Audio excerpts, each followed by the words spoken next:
We're back for video 2, which is essentially our more introductory video. I guess we'll start off with our backgrounds first. This is my dad, Dan. Just a quick rundown of my experience. I've been involved in various martial arts for over 30 years now. My primary discipline is karate. I have a 4th dan or 4th degree black belt in Goju Ryu and a 2nd degree black belt in Shiro Ryu, as well as a 1st degree black belt in traditional weaponry.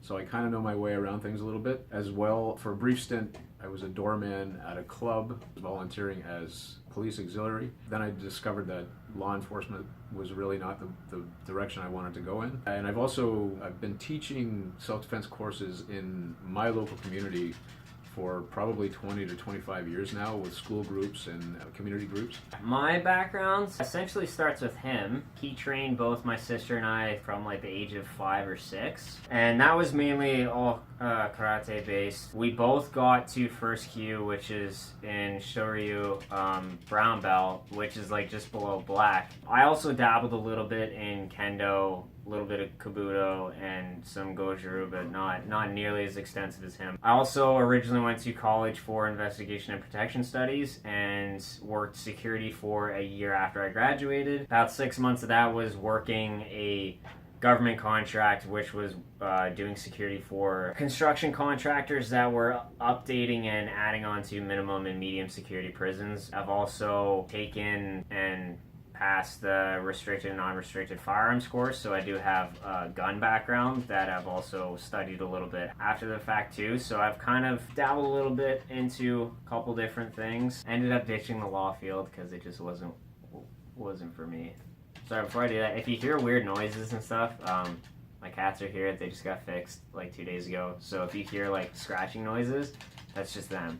Sorry. One of the things that we want to try and differentiate this channel between different self-defense channels is that a lot of self-defense channels are more geared towards people that have already had a background experience in martial arts or self-defense. We're catering more towards the regular everyday people that have absolutely no experience whatsoever. One of the most important things that we really want to get across to you is that we're not doing this to build a fighter. Essentially, it's for anyone out there who has zero to little knowledge of any kind of combat-related activity. We're primarily thinking about the urban setting. We'll be doing scenarios based around parking garages, stairwells, elevators, routes that you're going to take to and from work or places of interest within the city that you live in, planning your route, trying to avoid shortcuts or alleyways and things like that, making sure that someone knows what direction you're going to be going on the way home,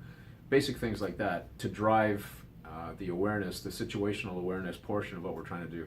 And once we get those ingrained into our focus, then we'll be talking about the techniques that we're going to do. As you practice this as you go, we want you to just be more confident with what we're teaching you and what you're learning and what you're doing to effectively use this kind of stuff. First and foremost is that we don't want there to be a conflict of any kind to begin with. That's kind of the first line of defense is essentially just try not to get into conflict at all. If you can avoid it at all costs, do it. But again, like with the situational awareness, it's a lot of things you can pick up on to help avoid conflict or to kind of get like a leading edge on it. You'll know what to look for and what to notice and what to see and what to essentially use to your advantage if it comes to that last resort you actually need to fight or flight. It goes without saying that the best defense is to not be there at all. So we're going to try and set you up so that you can recognize potentially dangerous situations and avoid them altogether.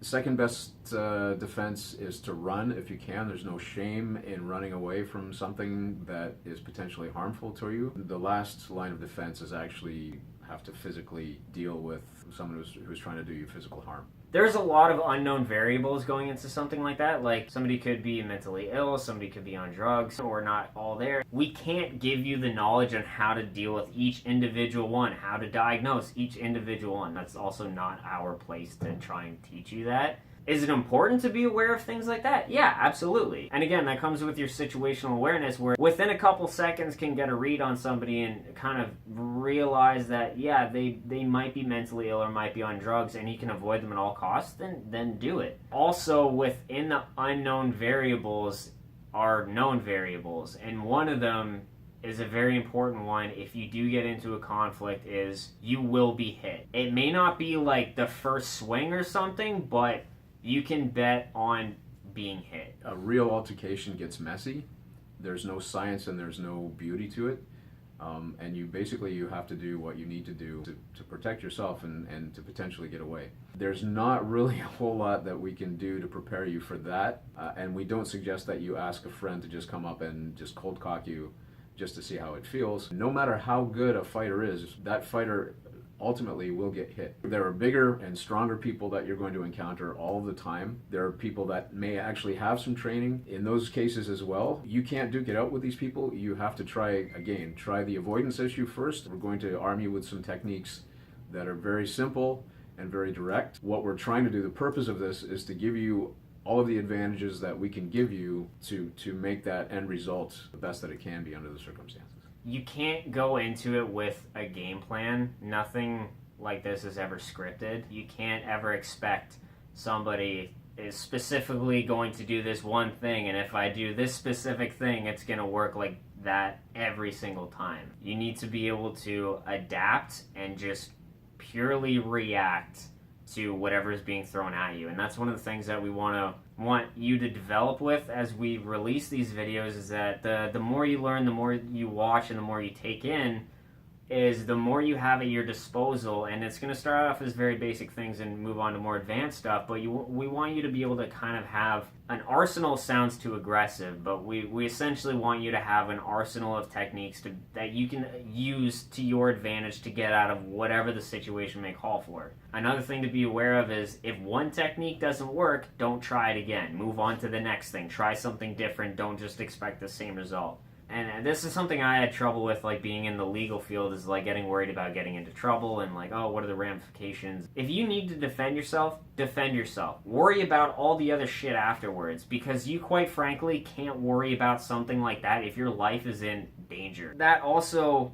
being said, don't completely throw consciousness out the window. We're going to start with basically things that are hugely gross motor skill that don't require a lot of thought or a lot of energy, really. Yeah, it's going to be things that you can do on the fly that are designed to release and to punish a little bit. None of this is going to matter if you don't try to practice them in as realistic a way as possible. You have to do it with a certain amount of commitment. In the later episodes that we'll be dealing with a little bit more advanced stuff, but still none of it's going to be really, really complicated control holds and stuff like that. So we're not talking about grappling. We're not talking about any of that stuff. We're talking about escapes mostly.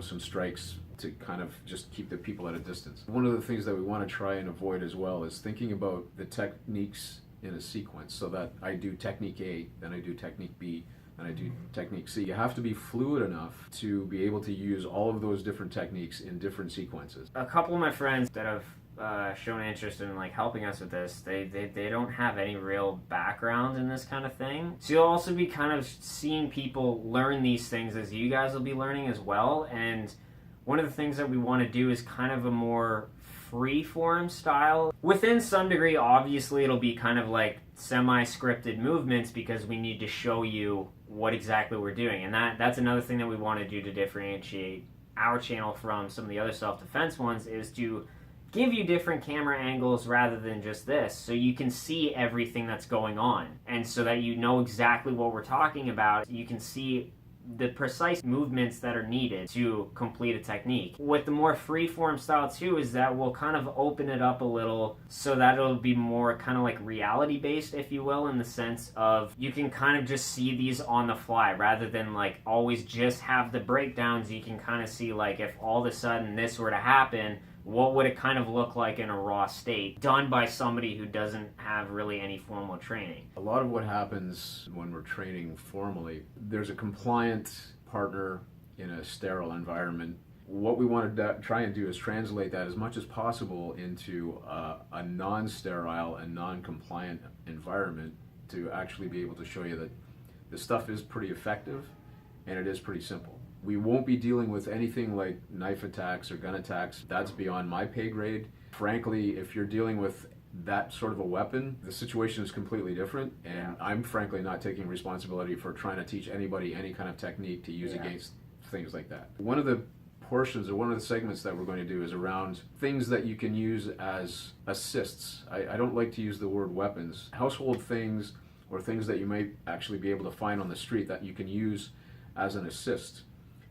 Everybody these days seems to carry a backpack, or keys on a lanyard, a purse. There's a few other things, an umbrella, a belt. Yeah, there's a bunch of different things that you have at your disposal that you can use to help yourself in these situations. When we start using terms like weapons, if you bring a weapon to a fight and that weapon is taken out of your hand, if it gets into the hand of the person who's attacking you, now they have your weapon, puts you in a bad situation. That's another thing that we're probably going to kind of start you guys on, is like everyday items that you can kind of use to your advantage, just to kind of help you get into it, but also to kind of open your mind a bit as to the different practicalities of things. With an assist, you might feel a little more confident in yourself as opposed to just having nothing. Again, we'll advance you through all the different techniques and stages and stuff like that, but it's something that might be a little more feasible for you at the start. And I guess one of the things that we can leave you with in regards to that is like an aerosol body spray, like whether it's a small can or like a larger one or whatever, especially if it can fit in your pocket, or a purse or a clutch or whatever. You can use that as a makeshift pepper spray. If you're within a certain footage, I'd probably give it a range of like 4 or 5 feet, so you'd still have to be close, but you can still use that as long as you make sure the nozzle's pointing in the right fucking direction. You can use that as a makeshift pepper spray. It's something that can work and you can use. That is an everyday item. It sounds brutal and like kind of mean, but like, who gives a shit about that other person if they're attacking you? If somebody is attacking you and you spray them in the face with that, fuck them. Let them scratch at their eyes and be in pain while you run home and live. Also, these aren't going to be like weekly uploads. I have a lot of projects on the go. He's super busy with work and other projects on the go. And he lives like 2.5 hours away, so it is difficult for us to get together. So we're going to try and do block shooting together so that we can do multiples and kind of try and upload on a regular basis. That also being said, we are going into winter because, again, we are in Canada and winter can be super shitty here, especially back home where he is. If we are taking a while to upload a video, just keep all that in mind. Try and bear with us, but we do have a lot that we want to show you and teach you, so just stay tuned.